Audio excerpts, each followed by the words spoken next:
Everyone wants to be forever young.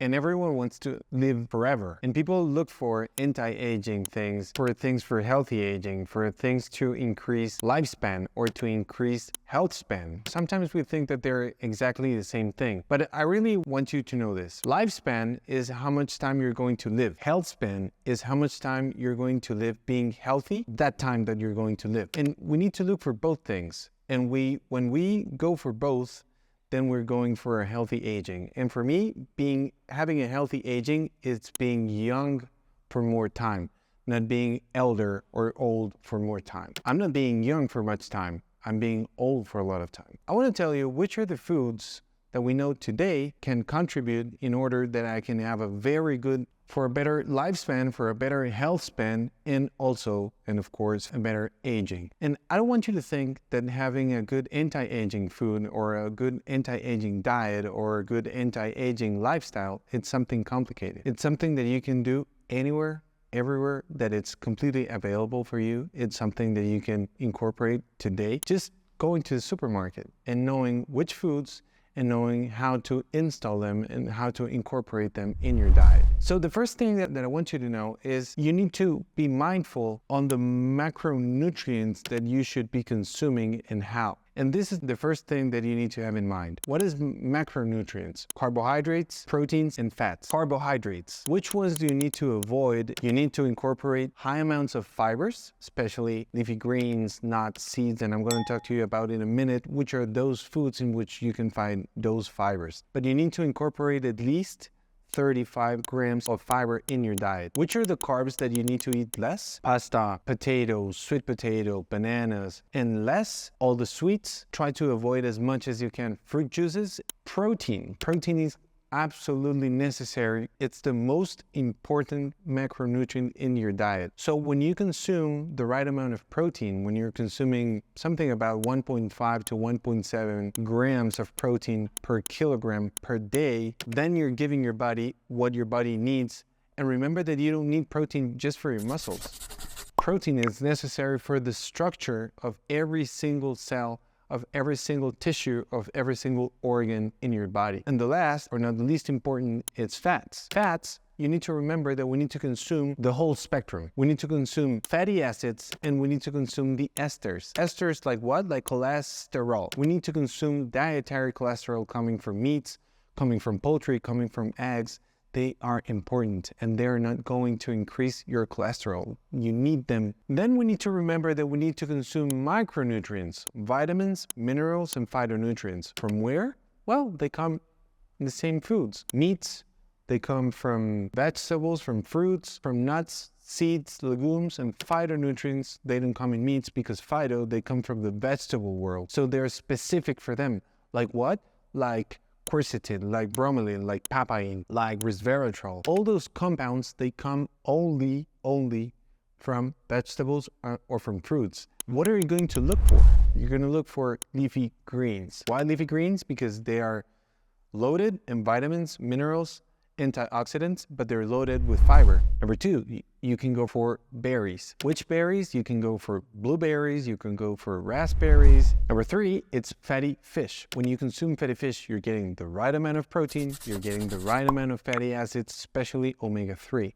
Today, we lack of omega-3, and we need to have a balance in between the amount of omega-3 and omega-6. Because we don't consume enough omega-3 coming from fatty fish or from flaxseed oil, and we're consuming an excess of omega-6, we're losing the balance. And we're getting large amounts of omega-6, and that can turn into an inflammatory state. Number four is nuts and seeds. And nuts and seeds are extremely important for our health. Why? Nuts and seeds have large amounts of fiber. They have different varieties because every single nut or every single seed, we think that they're just fats, but they're all the same. They're different. The variety or the balance in between the fats that we find in macadamias, it's completely different in almonds. So we have very, very good amount of fiber. We have a very good amount of different fats, and it's going to depend on the type of nut that you're consuming. Which is the best thing? To consume different variety of nuts. Try not to buy the ones that are fried in vegetable oil. Even if it says organic canola oil, Don't go for that. When you're buying fried almonds or fried macadamias or fried cashews in canola oil, you're getting what you didn't wanted, and it's a large amount from an oil that it's not healthy at all for your health. If you want to learn about the damages that these oils do in your health, you can check this video that we made some time ago. Number 5, when you look for vegetables, make them as colorful as you can. When you mix different colors, different varieties, different textures, different flavors, you're getting different phytonutrients, you're getting different micronutrients. Again, minerals, vitamins, and phytonutrients. If you want to get them all, make always a different mix of colors, textures, flavors in your dish, in your plate, in your salads, and you're going to start to enjoy them, because if you only eat leafy greens, probably you're going to lose that taste that you're looking for in vegetables. And that's why people start saying, I don't like vegetables. And they keep on being like a 5-year-old saying that they don't want to eat vegetables, and they're not 5 anymore, they're 45. What can you do? Again, if you want to do it in the right way, we have a video in which I tell you which are the best vegetables that you can consume and which is the best way. We're going to leave it here. But again, make it as colorful as you can so you can have all the nutrients that your body needs. Number 6, it's eggs. Eggs, it's probably the most complete food that you're going to find ever. Why? Because eggs have a very good amount of fats, a very good variety of fats. They have cholesterol, they have saturated fat, monounsaturated fat, polyunsaturated fat. They have a very good variety and a very good kind of protein. Number 7 is when you include things that are going to take care of something called ampk. And ampk has been shown to be one of the things that when you stimulate in a right way AMPK is one of the nutrient sensors that helps our cells to have an adequate consumption of energy in a way that is going to be more effective, and this is going to be very necessary for our health span.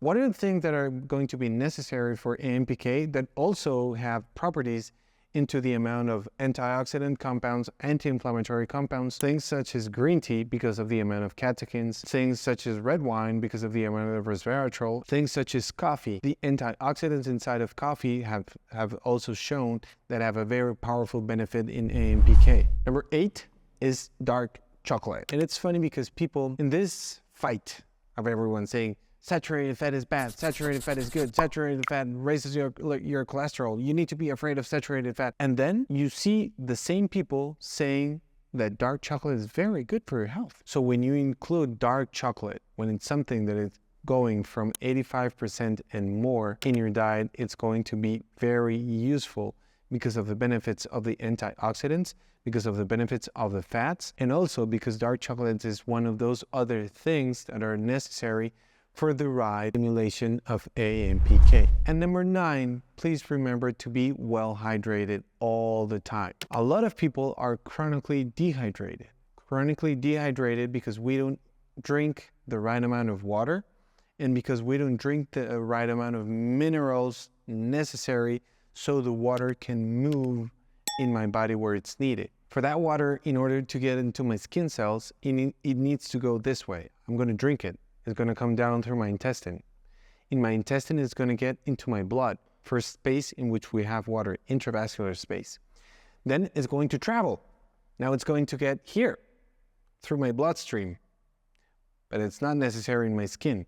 So this is it.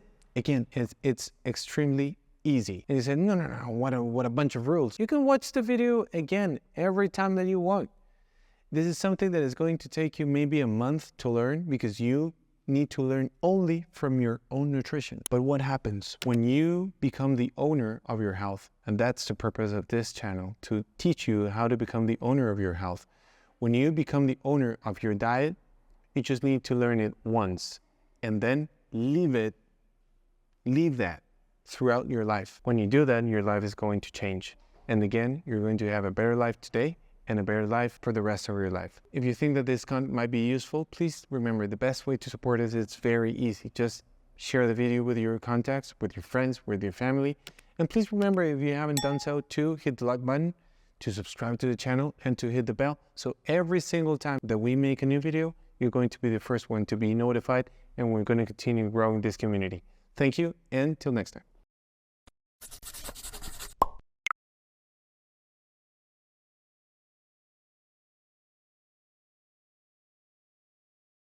se describe ampk, ampk quinasa.